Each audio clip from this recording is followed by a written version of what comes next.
এতদিন তুমি গান করতে লোকের মনোরঞ্জন করার জন্য, আজকের তোমার গান শুনে স্বয়ং জগৎপতি সন্তুষ্ট হয়েছে। আজকে আর সময় নেই মা, চলে যাও। আবার আগামীকাল এসো, আবার আগামীকাল এসো, আবার কথা হবে। আস্তে।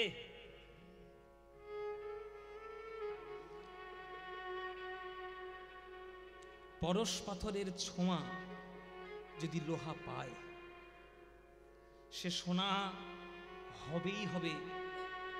সে মরিচা পোড়া লোহা হোক আর ভালো লোহা হোক। হরিদাস হলো পরশ পাথর, লক্ষ্যই হচ্ছে লোহা। সে যেই তার চরণে যাবে, সোনা তো সে হবেই হবে। 3 দিন এক টানা হরিদাসের কাছে হরিনাম শুনেছে। হরিদাসকে বশ করবে কোথায়? আজ লক্ষ্য হীরা নিজেই বশীভূত হয়ে গিয়ে নিজের বাড়িতে এসেছে। 3 দিন রাত জেগেছে, হরিদাসের কাছে নাম শুনেছে। আস্তে, একদম কথা বলবেন না গো। এই যে জায়গাটা এবার গাইছি, এবারে যে জায়গাটা গাইব বৈষ্ণব পদাবলিতে, এই জায়গাটি বড় গুরুত্বপূর্ণ। খুব মন দিয়ে শুনুন। 3 রাত জেগে লক্ষ্য হীরা হরিদাসের কাছ থেকে হরিনাম শুনে এসছে। যে যেমন শুনবে প্রভাব তার তেমন হবেই। 3 রাত জাগার পর সকালবেলা যখন ঘরে ঢুকেছে লক্ষ্য হীরা, সে আর দাঁড়িয়ে থাকতে পারছে না, টলমল টলমল করে পড়ে যাচ্ছে, টলমল করে পড়ে যাচ্ছে। দাস দাসীরা কি জড়িয়ে ধরেছে, দিদি এই সারা 3টে রাত জেগে এসে কেউ দাঁড়িয়ে থাকতে পারে সোজা হয়ে? 3টে রাত যাচ্ছে, ঘাটের মোড়া জমিদার গুলো হয়েছে তেমনি। কোথাকার একটা বাবাজি এসছে, তাকে মন ভোলানোর জন্য আমাদের মা ঠাকুরকে কি জ্বালাতন করছে। মা ঠাকুর বসো বসো, মা ঠাকুর বসো, তোমার খুব কষ্ট হয়েছে বুঝতে পারছি, 3টে রাত জাগছো। তো মা তোমার, ও দিদি তোমার খুব খিদে পেয়েছে, তোমার জন্য দুটো গরম গরম ভাত করে দেবো। লক্ষ্য হীরা বলছে হরে কৃষ্ণ। হ্যাঁ, চমকে উঠেছি দাস দাসী। এ কি হরে কৃষ্ণ বলতে যে? আরে বলতেই পারে, 3 দিন ধরে এক নাম শুনছে, বলবে না? এ তো ভুল হতেই পারে, ভুল হতেই পারে। আচ্ছা ঠিক আছে। আরেকটু পর আরেকটা দাসী এসে বলছে, ও দিদি সারা রাত ধুলোর মধ্যে বসেছিলে, হে কাপড়টায় কত ধুলো লেগে গেছে, তুমি ঘরে গিয়ে কাপড়টা ছেড়ে দাও, ওই কাপড়টাকে একটু পুকুরে ঘাটে গিয়ে কেচে দিয়ে আসি, কাপড়টা ছেড়ে দাও, কেচে দিই কাপড়টা। লক্ষ্য হীরা তখনও বলছে হরে কৃষ্ণ। দাস দাসীরা মুখে হাত চাপা দিয়ে হাসছে, বলে ভূতের মুখে রাম নাম। কিন্তু লক্ষ্য হীরার বুকটা ফেটে যাচ্ছে। আমি কেন বলছি এই হরে কৃষ্ণ নাম? আমি কেন বলছি এই হরে কৃষ্ণ নাম? আমি তো বলতে চাই না হরে কৃষ্ণ নাম, আমি তো বলতে চাই আমার বড্ড খিদে পেয়েছে, তোমরা খেতে দাও। কেন মুখ থেকে বেরিয়ে যায় হরে কৃষ্ণ? আমি তো বলতে চাই আমার কাপড়টা নোংরা হয়েছে, তোমরা কেচে দাও। আমার মুখ থেকে বেরিয়ে যায় হরে কৃষ্ণ। জানি না আমার কি ব্যাধি হলো, এই ব্যাধি আমাকে যে ধরিয়েছে এই উত্তর সেই দিতে পারবে। ওগো হরিদা হরিদা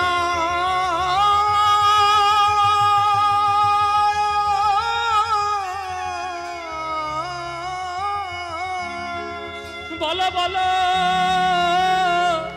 বলো বলো আমার কি ব্যাধি হলো। 3 দিন আমি হরিদাস তোমার কাছে নাম শুনে গেছি, বাড়িতে গিয়ে যাই বলতে চাই, মুখ থেকে কিছু বেরোয় না, শুধুই বেরোচ্ছে হরে কৃষ্ণ। বলো বলো কেন আমার এমন হলো? শ্রীমতী রাধা রানী যখন গোবিন্দের নাম প্রথম শুনেছিল তখন শহীদের কাছে বলেছিল, ওই যে সখীরে, এই নাম আমায় কে শোনাই, আজ আমার সেই দশা হয়েছে। ওগো হরিদাস, বলো বলো কেমন আমার ব্যাধি হলো। সই গো আমার,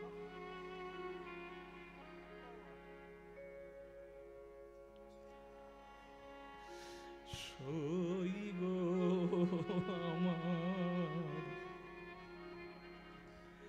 আমায় কে বা শোনা।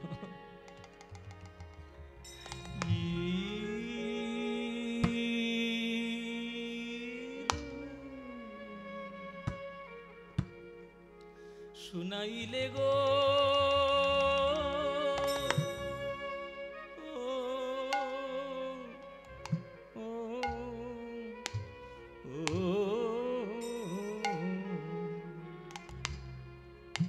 শুনাইলে না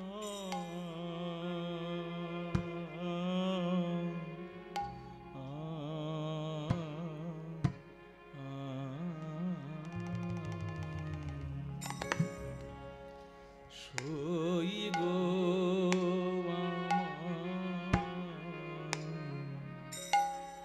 আমায় কে বা শোনা।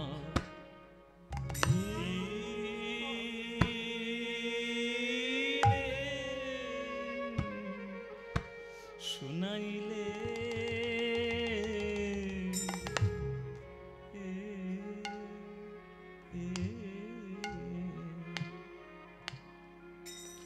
ওগো শুনাইলে শ্যাম না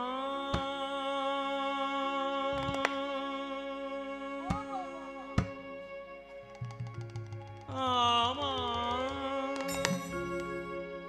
বলো বলো আমায় কে বা শুনাইলে শ্যাম না।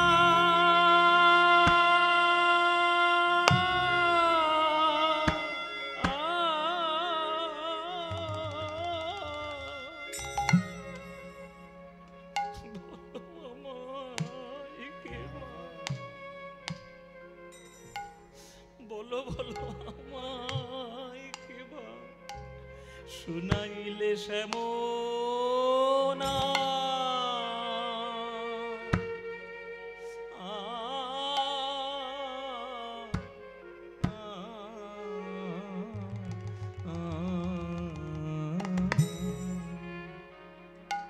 ও গো সখী,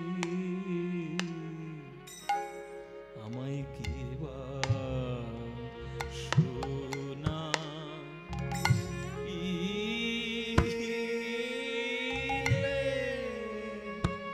সখীরে,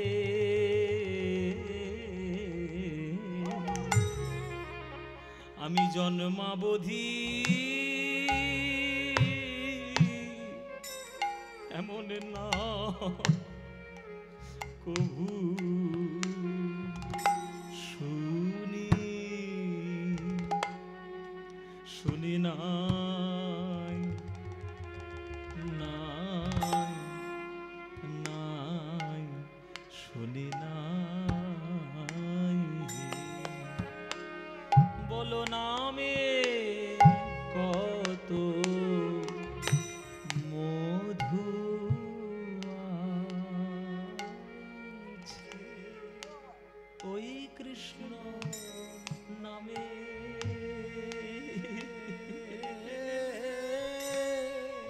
ওগো নামে কত মধু। গানটি হচ্ছে বিভাস্তির পূর্বরাগের পদ। রাধারানীর যা দশা হয়েছিল আজকে সেই দশা লক্ষ্য হীরার। এই পদটি আমি যখন প্রথম গান শেখা শুরু করি, আমার গুরুর কাছে এই গানটি শুনেছিলাম প্রথমে, কিন্তু অনেকদিন ধরে শেখা হয়নি। অনেক বছর পর আমার কীর্তন গুরু যিনি সুমন ভট্টাচার্য, সম্রাট মানুষ, তার কাছে শেখা। বিভাস্তিওট খুব বিখ্যাত একটি গান, পূর্বরাগের মানে খুব বিখ্যাত একটি গান। আর এই যিনি বাজাচ্ছেন এনাকে তো আপনি চেনেন আপনারা সবাই, আমার গুরুর সঙ্গেই এতদিন বাজাতো। আমার গুরুর ভগ্নিপতি, এতদিন 30-35 বছর বাজিয়েছে, এখন আমার সঙ্গে আছে, আমার সঙ্গে বাজায়। এই গান যেমন গান তেমন বাজনা যদি না হয় তাহলে রস তৈরি হয় না। এই কৃষ্ণ নামে নামে কত মধু আছে, এই কৃষ্ণ নামে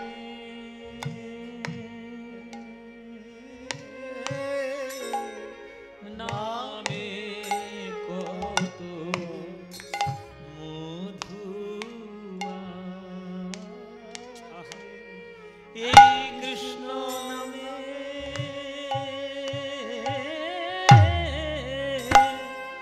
নামে কত মধু আছে, কৃষ্ণ নামে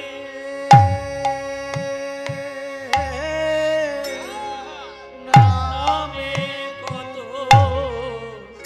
মধু আছে, এই কৃষ্ণ নামে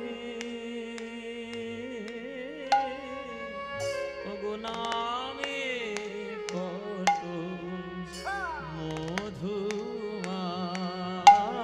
আছে, কৃষ্ণ নামে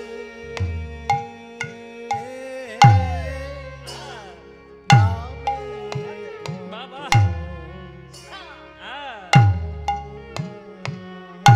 এইসব গাছি গান আপনারা বোঝেন, তাই আপনাদেরকে শোনানো। এইসব গান অন্য জায়গায় গাইতে গেলে যে কটা লোক করেছে সব কটা পালাতো, এসব কি শুরু করেছে ওই। আরে বাবা, এই হচ্ছে আসল জিনিস। রত্ন ধারণ করার চেষ্টা করো, গিলটি সোনা ধারণ করে লাভ নাই। আমি যতটুকু শিখেছি সব কীর্তন জানি, কখনো কেউ বলতে পারে? যতটুকু শিখেছি জীবন ধন্য বাবা। আরো শিখতে হবে, আরো গাইতে হবে, আরো সুন্দর করতে হবে।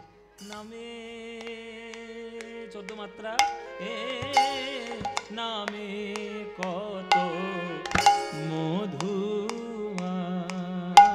আছে। দেখুন 14 মাত্রা, 1 2 4 5 6 7 8 9 10 11 12 13 কৃষ্ণ নামে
ওই কৃষ্ণ নামে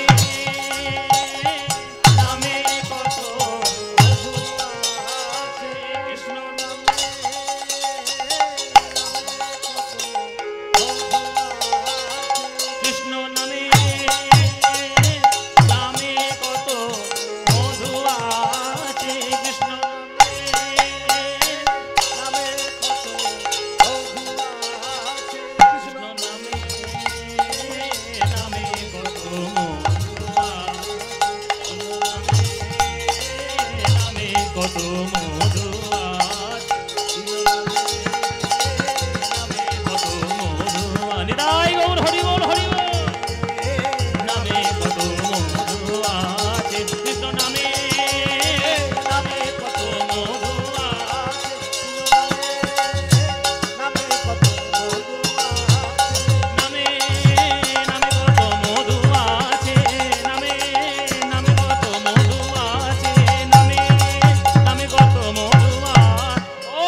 কিবা শুনাইলে শ্যামনাম, কানের ভিতর দিয়া মরমে পশিল গো, আকুল করিল মন প্রাণ। বলো হরিদাস, কি ব্যাধি তুমি আমায় ধরালে? হরিদাস বলছে, মা, কীর্তন তো সবাই শোনে, হরিনাম তো সবাই গায়, হরিনাম তো কর্ণ দিয়ে শ্রবণ সবারই হয়, কিন্তু তোমার মতো দশা কজনের হয়? এতদিন যা জীবন যাপন করেছ, সেই সমস্ত জীবন যাপন পাপের জগৎ ফেলে দাও গোবিন্দের চরণে, আর সাধন করো ভক্তিময় জীবন। ত্যাগ করো কেশরাশি, ত্যাগ করো ধন সম্পত্তি, জঙ্গলের মধ্যে চলে এসো, নাম করো। আমার আর থাকা হবে না এখানে, আমি চললাম। তৎকালীন সমাজ ব্যবস্থা অনুসারে কাজী সাহেবের কানে গেল কথা, হরিদাস সে আজ মুসলমানের ছেলে হয়ে হিন্দু নাম করে। গড়াই কাজীর কাছে কানে কথা এলো।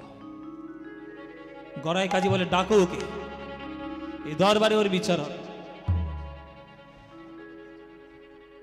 ওর বিচার হবে। হরিদাস এলো গড়াই কাজীর দরবারে। হরিদাস, তুমি নাকি আজ হিন্দুদের নাম করো, হরে কৃষ্ণ নাম করো, আমাদের সমাজ ব্যবস্থা অনুসারে আমি কাজী সাহেব, আমি গড়াই কাজী, তোমায় হরিনাম ছাড়তে হবে। হরিদাস, কাজী সাহেব, আমি যদি বলি হরিনাম আমি ছাড়বো না, এত বড় সাহস আমার মুখের উপর বলছে হরিনাম ছাড়বে না?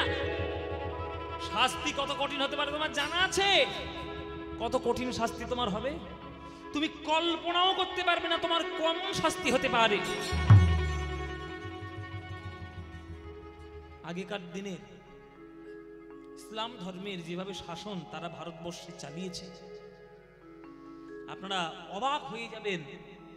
এ দেশ তাদের দেশ নয়, অন্য দেশ থেকে এসে আমাদের দেশকে শাসন করেছে। আরব দেশ, কাবুল, এই সব জায়গা থেকে এসে তারা শাসন করেছে। সনাতনী সংস্কৃতিতে তার পরিচিতি নয়, কিন্তু তারা যেভাবে আমাদের ভারতবর্ষকে শাসন করেছে আপনি কল্পনাও করতে পারবেন না। চাবুকে চাবুকে রক্তাক্ত শরীর করে তার মধ্যে নুন ঘষে দিয়েছে, নখটা উপড়ে ফেলে তার মধ্যে গরম জল ঢেলে দিয়েছে। ভাবতে পারেন কি অত্যাচার আমাদের ভারতবর্ষে তারা চালিয়েছে। সেই পথের প্রতীক এই সব গড়াই কাজীর গুরুত্ব মানুষ। তারা বলছে শাস্তি কত কঠিন হতে পারে তুমি কল্পনাও করতে পারবে না হরিদাস, এত বড় শাস্তি আমরা তোমায় দিতে পারি। তখন হরিদাস বলছে, কত বড় শাস্তি আপনি আমায় দেবেন? আপনি যত বড়ই শাস্তি দিন না কেন, মৃত্যুর থেকে তো বেশি কিছু আপনি আমায় দিতেই পারবেন না। তবে শুনে রাখো কাজী সাহেব, খণ্ড খণ্ড যদি হয় দেহ, যায় মোর প্রাণ,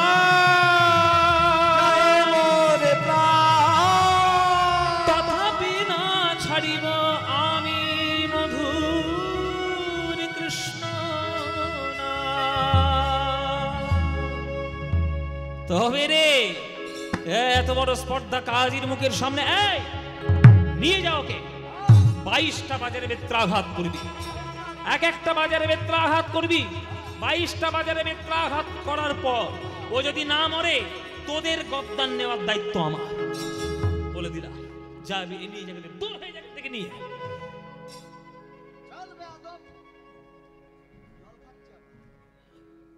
টেনে নিয়ে গেল বাজারের মধ্যে।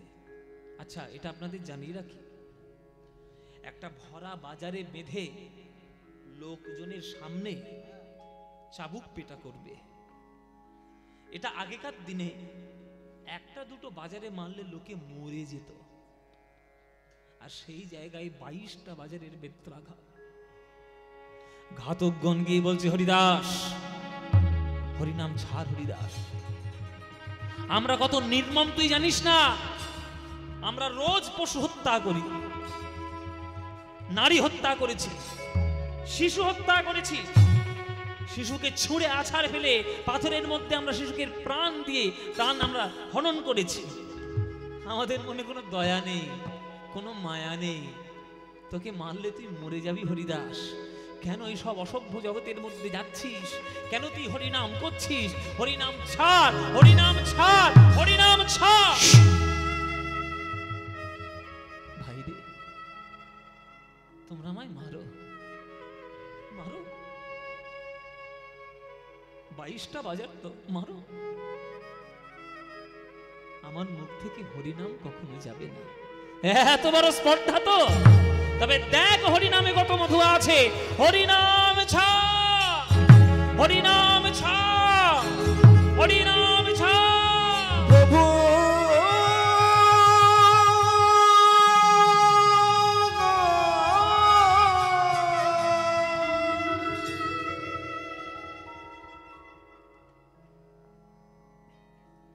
শাস্তি কত কঠিন হরিদাসকে দেখে সবাই শিখবে।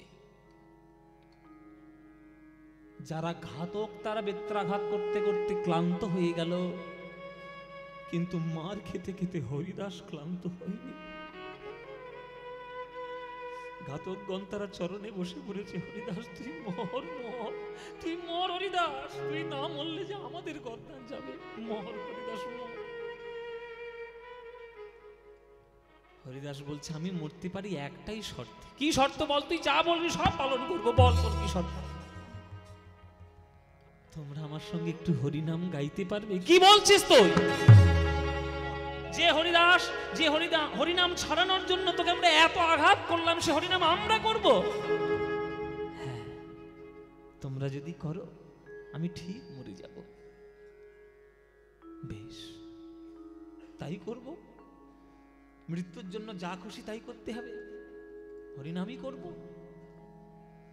যে ঘাতকগণ তাকে হরিনাম ভোলানোর জন্য বেত্রাঘাত করলো 22 বাজার, সেই ঘাতকগণ আজ চরণ প্রান্তে বসে পড়েছে, শুধু হরিনাম করবে বলে। এসো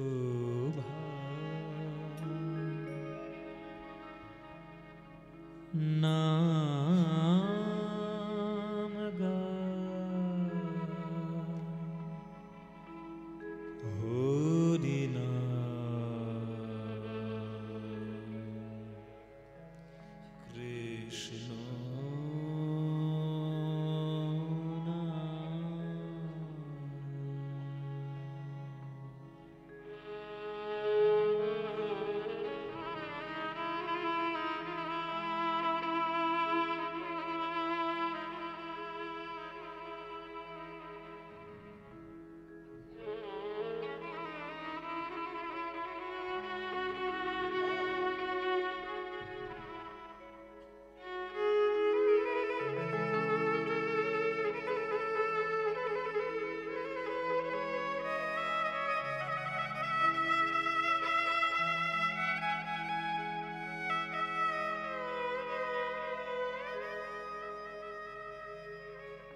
কৃষ্ণ নাম গা হরি নাম কৃষ্ণ নাম এসো নাম গা হরি নাম কৃষ্ণ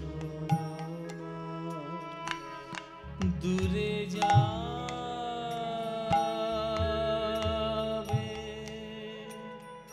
ত্রিতাপ জ্বালা,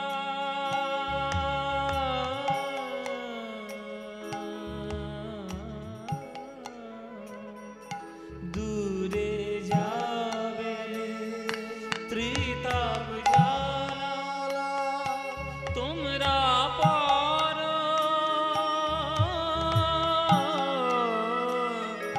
নামের মালা, দূরে যাবে ত্রিতাপ জ্বালা, তোমরা পারো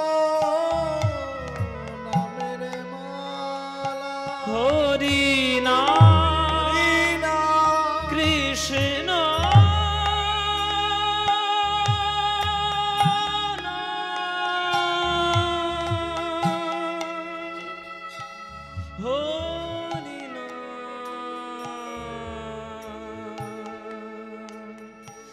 মধু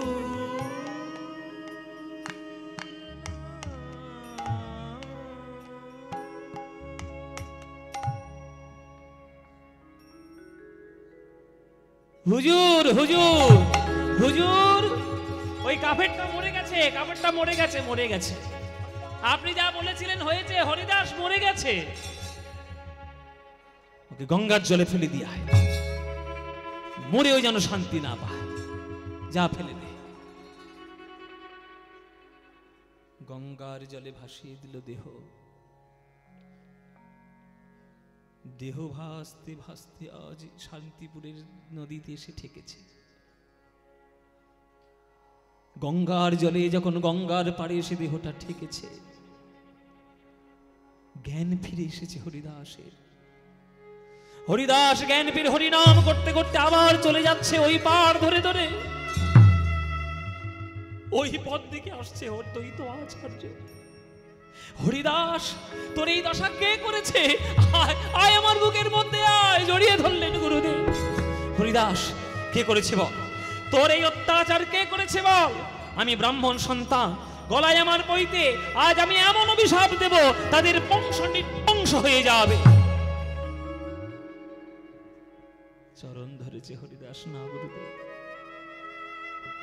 আপনি দয়া করে অভিশাপ দেবেন না। আপনি দেখছেন অত্যাচার, আমি দেখছি অলংকার। কৃষ্ণ নাম করেছি বলে কলিযুগের লোকেরা এই অলংকার আমার গায়ে তুলে দিয়েছে গুরুদেব। এবার কৃষ্ণ নামে অলংকার। অদ্বৈত আচার্য বুকে জড়িয়ে ধরলেন। ওরে হরিদাস, অনেক শিষ্য দেখেছি, অনেক ভক্ত দেখেছি জীবনে, কিন্তু বেত্রাঘাতের চিহ্নকে কৃষ্ণ নামের অলংকার বলে এমন ভক্ত আমি জীবনে দেখিনি রে হরিদাস। কলিযুগের মানুষ দিয়েছে তোকে বেত্রাঘাতের অলংকার, আমি দেব সত্যিকারের অলংকার। আয় আমার সঙ্গে আয়, আয় আমার সঙ্গে আয়। টেনে নিয়ে গেল অদ্বৈত আচার্য শচীর আঙিনায়, শচীর অঙ্গনে। মহাপ্রভু তখন জন্মগ্রহণ করেছে। হামাগুড়ি দিয়ে শচীনন্দন গৌর হরি খেলা করছে। অদ্বৈত আচার্য দেখাচ্ছে, ওই দেখ তোর ভগবান, যার জন্য তুই সারা জীবন নাম করেছিস হরিদাস। ওই দেখ তোর সাধনার ধন, ওই দেখ তোর ভগবান, ওই দেখ তোর ভগবান এসেছে। আমি নিয়ে এসেছি টেনে তোর জন্য। গোলক বৈকুণ্ঠ থেকে রাধা গোবিন্দ মিলিত তনু এক হয়ে আমার সোনার গৌরাঙ্গ এসেছে। সেই দিন থেকেই হরিদাস হয়ে গেল মহাপ্রভুর সঙ্গী।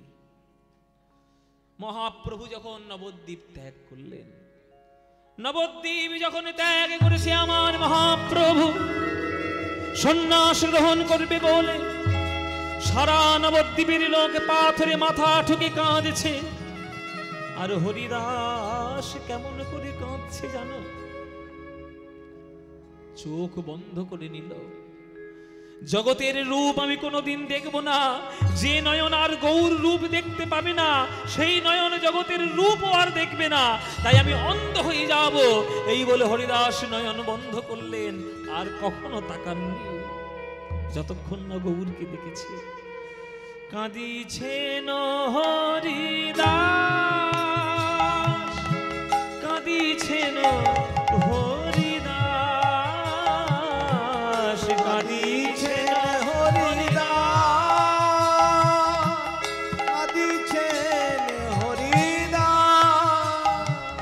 না আমি আর আখি মিলব না গো,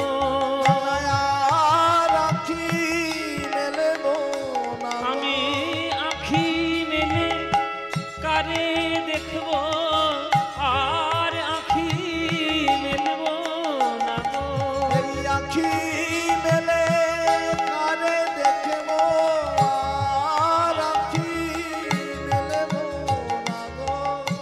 সেই হরিদাসকে ওই তীব্র সাধনাকে রোধ করার জন্য 3 দিনের মধ্যে আমার নিমাইকে ফিরতে হয়েছিল বাধ্য হয়ে শান্তিপুর। শান্তিপুরে মিলন করতে আসতে হয়েছিল হরিদাসের জন্য। শান্তিপুরে এলেন, ভক্তগণকে আশ্বস্ত করলেন, আর চিরকালের মতো নবদ্বীপ ছেড়ে মহাপ্রভু আমার চললেন পুরীধামের উদ্দেশ্যে। পুরীধামের উদ্দেশ্যে যখন বেরিয়ে এলেন, তখন হরিদাসকেও সঙ্গে করে নিলেন। হরিদাস, তুমি যেমন আমায় বিনা থাকতে পারো না, আমিও তোমার বিহনে থাকতে পারি না। আমি যেখানে যাব তুমি আমার সঙ্গে সেখানেই যাবে। চলো পুরীধামে যাই, যেখানে আমার জগন্নাথ বসে রয়েছেন জগতের কৃপা করার জন্য। তুমি আমার সঙ্গেই থাকবে, কোথাও তোমার যেতে হবে না, তুমি আমার সঙ্গেই চলো। চললেছে হরিদাস পুরীধামে মহাপ্রভুর সঙ্গে। জগন্নাথ মন্দিরে প্রবেশ করতে যাবে, হরিদাস দাঁড়িয়ে পড়ল সিংহদ্বারের সামনে। প্রভু, আমি ভেতরে প্রবেশ করব না। কেন? কেন প্রবেশ করবে না ভেতরে? কেন করবে না? প্রভু, আমি ম্লেচ্ছ জাতি, জগন্নাথ মন্দিরকে পবিত্র করার অধিকার আমার নেই, আর আমি কেন প্রবেশ করব? মন্দিরে রয়েছে অচল জগন্নাথ, আর আমার সামনে তুমি সঙ্গে রয়েছো আমার সচল জগন্নাথ। বুদ্ধিমান যে হবে, সচল জগন্নাথকে সে ছেড়ে কি অচল জগন্নাথকে ধরবে? তুমি আমার সচল জগন্নাথ। প্রভু, আমি কোথাও যেতে চাই না, শুধু তুমি আমায় একটু ব্যবস্থা করে দাও, আমি যাতে এই মন্দিরের সুদর্শন চক্র দেখে যাতে আমি হরিনামটা জপ করতে পারি, এমন একটা জায়গায় আমায় নির্বাচন করে দাও। আমি সেখানেই থাকবো, আমি যাব না।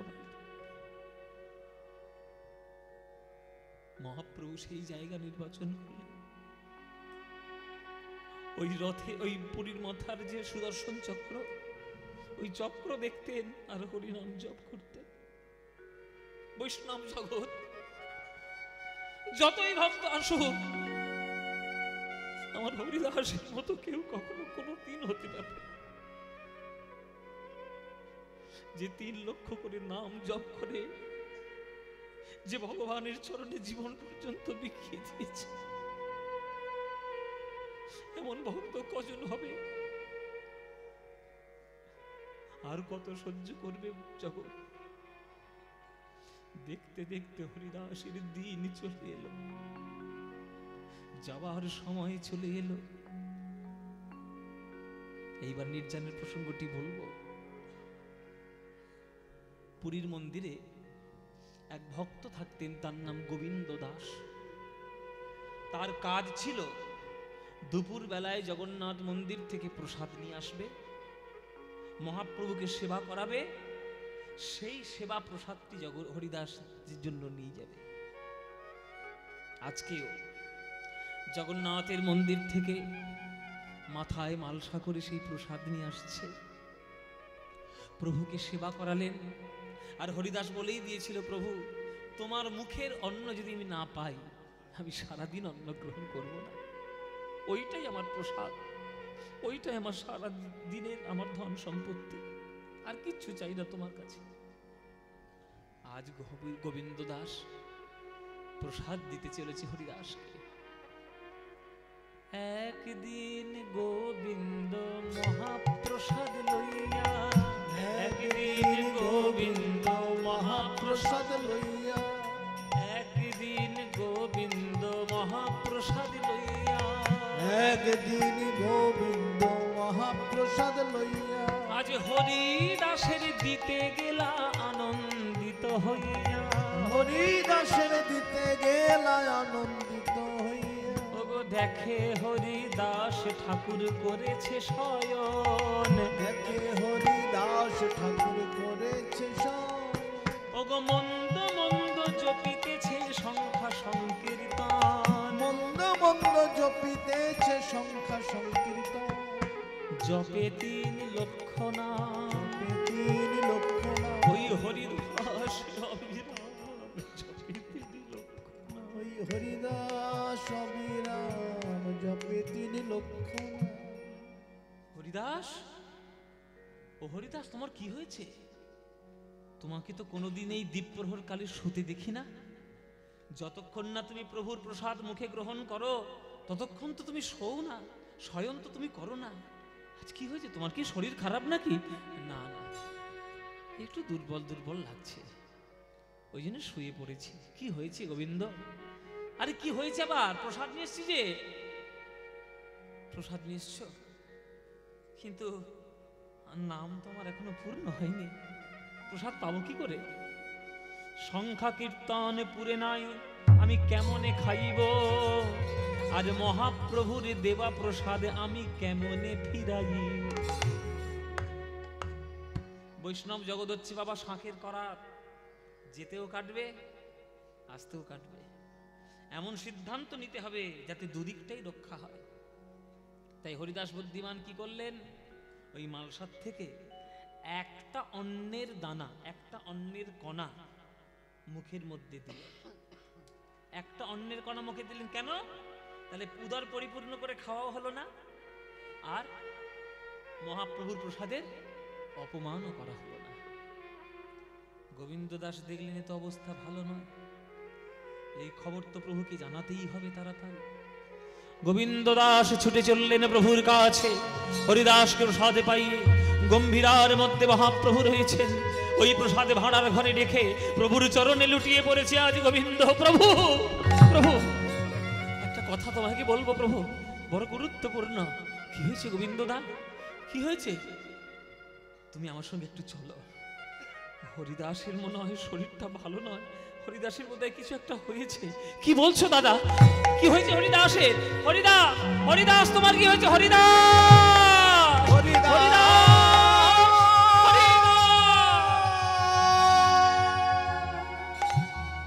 মন্দিরের মধ্যে সে হরিদাসকে বুকে জড়িয়ে ধরেছে। হরিদাস তোমার কি হয়েছে? কি হয়েছে বলো? এই গোবিন্দদা বলছে তোমার কি শরীর খারাপ, বলো তোমার কি হয়েছে, বলো আমার। প্রভু গো, তুমি কেন ছুটে এসছো আমার কাছে? আমার শরীরে কিচ্ছু হয়নি প্রভু, কিন্তু কিছু তো আমার হয়েছে। তবে শরীরে কিছু হয় নাই, আমার মনের অসুখ হয়েছে প্রভু। আমার মনের অসুখ হয়েছে প্রভু। শরীরে কোনো রোগ নাই, আমার মনের অসুখ হয়েছে প্রভু। আমার মনের অসুখ হয়েছে প্রভু। শরীরে কোনো রোগ নেই। প্রভু বলছে তুমি তো আমায় হাসালে হরিদাস। আমি ভক্তদেরকে শিখিয়েছি কৃষ্ণ নাম করলে মনের রোগ দূর হয়, আর তুমি বলছো কৃষ্ণ নাম করে তোমার মনের রোগ হয়েছে। চেতো দর্পণ মার্জনম ভব মহাদাবাগ্নি নির্বাপনম শ্রেয় কৈরব চন্দ্রিকা বিতরণং বিদ্যাবধু জীবনম आनन्दाम्बुधिवर्धनं प्रतिपदं पूर्णामृतस्वादनं सर्वात्मस्नपनं परं विजयते श्रीकृष्ण संकीर्तनं। শোনো প্রভু, ওই শাস্ত্রের জ্ঞান তুমি অন্য ভক্তদের দিও, কেননা তাদের মনের রোগ আমার মনের রোগ এক নয়। জীব জগতে লোকের মনের রোগ হয় কাম থেকে, আর আমার মনের রোগ হয়েছে তোমার প্রেম থেকে। তার মানে আবার বলতে হবে প্রভু, তুমি জগতের ফাঁকি দিতে পারবে, সবার কাছে ফাঁকি দিতে পারবে, আমার কাছে নয়। আমার গুরুদেবের লেখা চিঠি কোথায়? অদ্বৈত আচার্য যে তোমায় চিঠি পাঠিয়েছে, সেই চিঠিটা কোথায় প্রভু? হ্যাঁ, চিঠি কিসের চিঠি? কিসের, কোন চিঠির কথা তুমি বলছো? কি চিঠি আমার কাছে আছে? প্রভু ওই তো বললাম, তুমি জগতের কাছে ফাঁকি দিতে পারবে, আমার কাছে নয়। আস্তে মায়েরা, অদ্বৈত আচার্য একটা চিঠি লিখেছিল নিমাইকে। সেই চিঠির মধ্যে একটা কথা লেখা ছিল, বাক্য এমন ভাবে লেখা ছিল যাতে লোকে ধরতে না পারে, কিন্তু যে বোঝার সে বুঝবে। কি লেখা ছিল মায়েরা চিঠিতে? শোনো, চিঠিতে লেখা অদ্বৈত আচার্য লিখছে যে বাউলকে কহিও এক কহিয়াছে বাউল, বাউলকে কহিও আর নাবিলায় চাউল, বাউলকে কহিও লোকে হইয়াছে আউল, বাউলকে কহিও ইহ কহিয়াছে বাউল। এ কথার আপনারা মানে কে বুঝেছেন? হাত তুলুন। কে বুঝেছেন? অদ্বৈত আচার্যের কথা সবাই বুঝবে। বাউল মানে এখানে এক ভক্ত। এখানে বাউল মানে কোনো পাগল নয়, কোনো বাউল গায়ক নয়। এখানে বাউল মানে ভক্তকে ইশারা করা হয়েছে। বাউলকে কহিও এক কহিয়াছে বাউল, মানে মহাপ্রভুকে বলো, তার এক ভক্ত বলেছে। বাউলকে কহিও আর নাবিলায় চাউল, অনেক হরিনাম বিতরণ হয়েছে, আর যেন হরিনাম না বিলায়, এবার যেন হরিনাম বিলানোটা বন্ধ করে। কেন? বাউলকে কহিও লোকে হইয়াছে আউল। আউল মানে পরিপূর্ণ। ভক্তের হৃদয়ে হরিনামে পূর্ণ হয়েছে। অদ্বৈত আচার্য বলছে, হে প্রভু, 12 বছর গঙ্গার জলে তুলসী পত্র দিয়েছি, গোলকের সিংহাসন থেকে টেনে তোমায় নামিয়েছি, কিন্তু জগতের যা অবস্থা, কৃষ্ণ ভক্তদের যা অবস্থা, আমি তোমায় বলছি প্রভু, আমি তোমায় আবাহন মন্ত্রে ডেকে এনেছিলাম, আর আমি তোমাকে তোমার বিসর্জন মন্ত্র লিখে দিলাম, বিসর্জন মন্ত্র লিখে নিতাই গৌর হরি বল, গৌর হরি বল। বিসর্জন মন্ত্র লিখে দিলাম। ওগো পারো যদি আমায়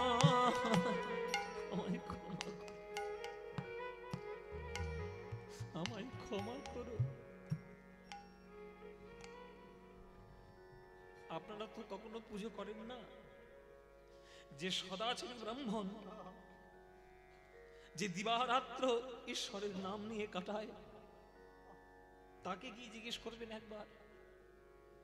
দুর্গা পুজো যখন সে করতে বসে, যে মাকে ষষ্ঠীর সপ্তমীর মন্ত্র আবাহন মন্ত্র সে ডেকে নিয়ে এসছে, সে যখন ওই নবমীর শেষে দশমীর মন্ত্র বলে মাকে বিদায় দেয়, তার বুক যে কিভাবে ফেটে যায় আপনারা জানেন না। সে পাগলের মতো প্রলাপ করতে থাকে যে মা গো, তোমার আবাহন মন্ত্র আমি তোমায় নিয়ে এসেছি, আবার তোমাকে বিদায় দিচ্ছি, মা তুমি আমায় ক্ষমা করো। অদ্বৈত আচার্য সেই ব্রাহ্মণ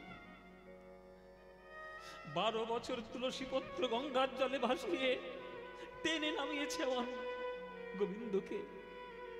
সেই গোবিন্দের জন্য আজ অদ্বৈত আচার্য এই বিসর্জন মন্ত্র লিখেছিল।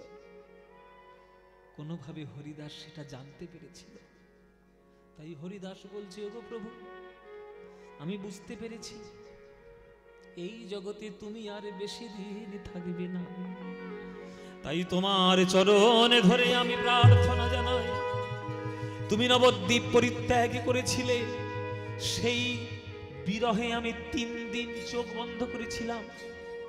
আমি বলেছিলাম তোমার রূপ না দেখলে আমি জগতের রূপ দেখতে চাই না। তুমি আমার কাছে গিয়ে সেই রূপ আমার প্রতিজ্ঞা ভঙ্গ করেছিলে, তাই তুমি জগতে ছেড়ে চলে যাবে, আর সেই জগতে আমি পড়ে থাকবো, সেই জগৎ আমার চাই না প্রভু। আমি তোমার চরণে ধরে প্রার্থনা করি প্রভু, তুমি আমায় পঞ্চমুক্তি দিতে চেয়েছো, আমায় চতুর্বর্গ দিতে চেয়েছো, আমি কিচ্ছু নিইনি। আজ আমি জীবনের মতো শেষবারের মতো কিছু তোমার কাছে চাই। এই লীলা প্রভু মোরে, এই লীলা প্রভু মোরে, মোরে কভু না দেখাইবা, এই লীলা প্রভু মোরে, কভু না দেখাইবা, তোমারও আগে মোর শরীর পরিবার, তোমার আগে যেন আমি যেতে পারি, তোমাকে যেন যেতে পারি। এই কৃপা করো আমার গৌর হরি, তোমার আগে যেন আমি যেতে পারি। এই কৃপা করো আমার গৌর হরি, তোমার আগে যেন যেতে পারি, তোমার আগে যেন যেতে পারি। হরিদাস তুমি সব কি বলছো? কে বলেছে আমি তোমায় আগে ছেড়ে চলে যাব? তুমি যদি আমার কাছে না থাকো আমার নাম কে শোনাবে? হরিদাস, হরে কৃষ্ণ নাম আমায় কে শোনাবে হরিদাস তুমি ছাড়া? না প্রভু, আমি তোমার কাছে সারা জীবন কিচ্ছু চাই না। আজ যেটা চেয়েছি এটা না দিলে আমি শুনবই না। কাঁদতে কাঁদতে প্রভু আমার চলে গেলে। পরের দিন আবার এসছে একই সময়ে। হরিদাস, আমার কথা তাহলে তুমি শুনবে না? না প্রভু, অনেক শুনেছি তোমার কথা, সারা জীবন শুনেছি। গুরুদেবের মায়ের শ্রাদ্ধে যে ভাগ একটা ব্রাহ্মণের পাওয়ার কথা, সে ভাগ তুমি আমায় দিয়েছো, আমি তাও সহ্য করেছি। আমি ম্লেচ্ছ হয়ে ব্রাহ্মণের অগ্রভাগ গ্রহণ করেছি, আমি তাও সহ্য করেছি। আমি তোমাকে কিছু বলিনি। আজ যেটা চাইছি না দিলে আমি শুনবই না। কেমন ভাবে যেতে চাও হরিদাস? আমি হৃদয়ে ধরিব। সবাই হাত জোর করে বসুন। আমি হৃদয়ে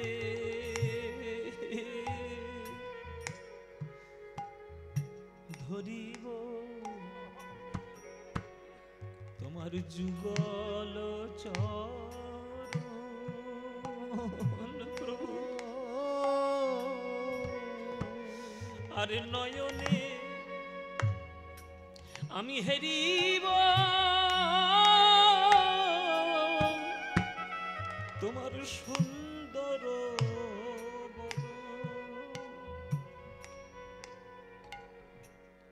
আমি আমার জিহ্বায় আমি উচ্চারিব কৃষ্ণ চৈতন্য নাম। প্রভু এই মতো মোর ইচ্ছা মুই ছাড়িব পরাণ। আমি দেখেছি প্রভু, মরণের সময় লোকের কত কষ্ট হয়, চোখ ঠেলে বেরিয়ে আসে, হাত পা বেঁকে যায়, শরীর কুঁকড়ে যায়, তবুও প্রাণ বেরোতে চায় না, এত মায়ার টান। আমি ওই কষ্ট করে মৃত্যু চাই না। আমি তোমার বদন দর্শন করব, তোমার চরণ আমি আমার বুকের মাঝখানে থাকবো, তোমার নাম বলবো, স্বইচ্ছায় যেন আমি জগৎ ছেড়ে চলে যেতে পারি। তাই হরিদাস নিজাগ্রে আমার প্রভুরে বসাইলা।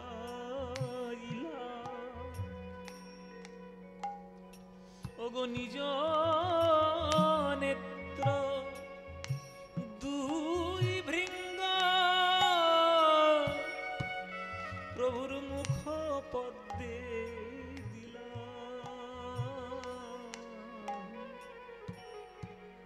আমায় পার করে দে রে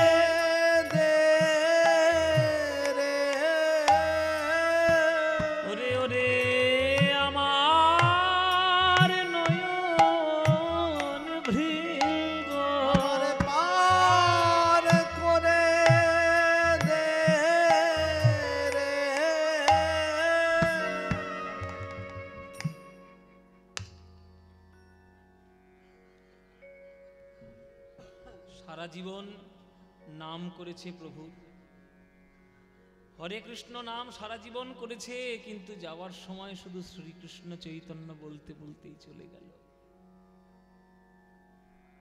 কোন ভক্তের আজও পর্যন্ত এই সৌভাগ্য হয়নি প্রভুর চরণকে বুকের উপরে রেখে জগৎ পরিত্যাগ করা। মহাপ্রভু আমার হাউ হাউ করে কাঁদছে সেখানে বসে বসে। ওগো ভক্তগণ, তোমরা আমায় কি বলবে বলো, বলো তোমরা আমায় কি বলবে? আমি কেমন করে কার কাছে আর হরি নাম শুনতে যাব? প্রভু আমার হরিদাসের দেহ, হরিদাসের দেহটি নিজ কোলে তুলে নিলেন।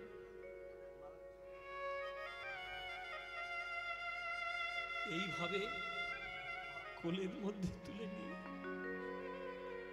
আজ সমুদ্রের ধারে ধারে প্রভু বলছে, ওগো তোমরা আমায় কি বলবে? আমায় হরিদাস আমায় ছেড়ে চলে গেছে। আজকের হরিদাস যায়নি, পৃথিবী রত্ন শূন্য হলো, পৃথিবী রত্ন শূন্য হলো, আজ পৃথিবী রত্ন শূন্য হলো, পৃথিবী রত্ন শূন্য হলো। আজ হরিদাস চলে গেল, পৃথিবী রত্ন শূন্য হলো। ওই হরিদাস চলে গেল, পৃথিবী রত্ন শূন্য। সাধ্য সাধনে নির্ণয় হলো, সাধ্য সাধন নির্ণয় হলো, আমার হরি উলুধ্বনি উলুধ্বনি, সাধ্য সাধন নির্ণয় হলো। হরিদাস চলে গেল, সাধ্য সাধন নির্ণয় হলো। হরিদাস চলে গেল, সাধ্য সাধন নির্ণয়। তোমরা সবে যাও জয়ধ্বনি, জয় হরিদাস, সবে দাও জয় জয় জয় হরিদাস। ভগ নামের মহিমা যিনি করিলেন এই প্রকাশ, নামের মহিমা যিনি করিলেন প্রকাশ। সমুদ্রের ধারে এলেন আমার প্রভু, নিজ হস্তে বালি খনন করলেন, হরিদাসের দেহটি সমাধিস্থ করলেন নিজের হাতে, নিজের হাতে সমাধিস্থ করে আজ্ঞা দিলেন, যে হরিদাস প্রত্যেক দিন 3 লক্ষ করে নাম জপ করত, সেই হরিদাসের সমাধিতে যেন কখনো নাম বন্ধ না হয়। প্রভুর সেই আজ্ঞা আজ 500 বছর ধরে চলছে। যারা পুরীতে যাবেন, স্বর্গদ্বার শ্মশানের পাশে হরিদাসের সমাধিতে দেখে আসবেন, হরে কৃষ্ণ নাম এখনো পর্যন্ত সেখানে দিবা রাত্র চলছে, বন্ধ নাই। নিজের হাতে সমাধি দিলেন, তার দেহকে কোলে তুলে নিয়ে নৃত্য করেছিলেন স্বয়ং মহাপ্রভু। এটা বৈষ্ণব জগতে কোন ভক্তের কোন জীবনের সৌভাগ্য হয়েছে?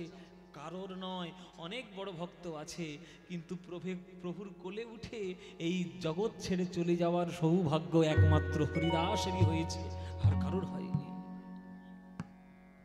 সমাধি দিলেন, তারপরে ভিক্ষার আঁচল নিলেন, ভিক্ষার আঁচল নিয়ে প্রভু আমার সিংহদ্বারে আসলেন। সিংহদ্বারে আসি প্রভু পসারিল ঠাঁই, সিংহদ্বারে আসি প্রভু বসাইল ঠাঁই। ওগো আঁচল ভরিয়া ভিক্ষা মাগিল তথায়, হরিদাস হরি বল হরি বল। ভিক্ষা মাগিল তথা, ওগো আঁচল ভরিয়া ভিক্ষা মাগিল তথায়, আচল ভরিয়া ভিক্ষা মাগিল তথা। হরিদাস মহাপ্রয়াণ উৎসবের তরে, হরিদাস মহাপ্রয়াণ উৎসবের তরে, তোমরা আঁচল ভরিয়া ভিক্ষা দেহ তো আমারে। আচল ভরিয়া ভিক্ষা দেহ তো আমারে। সারা জীবন মহাপ্রভু 3 বার ভিক্ষা করেছেন, একবার নিজের পৈতার সময়, একবার সন্ন্যাস গ্রহণের সময়, আর একবার এই হরিদাসের উৎসবের সময়, হরিদাসের মহাপ্রয়াণ উৎসবের সময় এই জীবনে 3 বার মহাপ্রভু ভিক্ষা করেছেন। ভিক্ষা করে মহাপ্রভু নিজের হাতে সেই অন্ন পরিবেশন করেছেন, নিজের হাতে অন্ন পরিবেশন করে লোককে সেবা দিয়েছেন, প্রভুকে ভক্তদের প্রসাদ দিয়েছেন। আর সেই হরিদাসের করুণা এবং হরিদাসের মহিমা জগৎ মাঝে প্রচার করেছেন আমার মহাপ্রভু।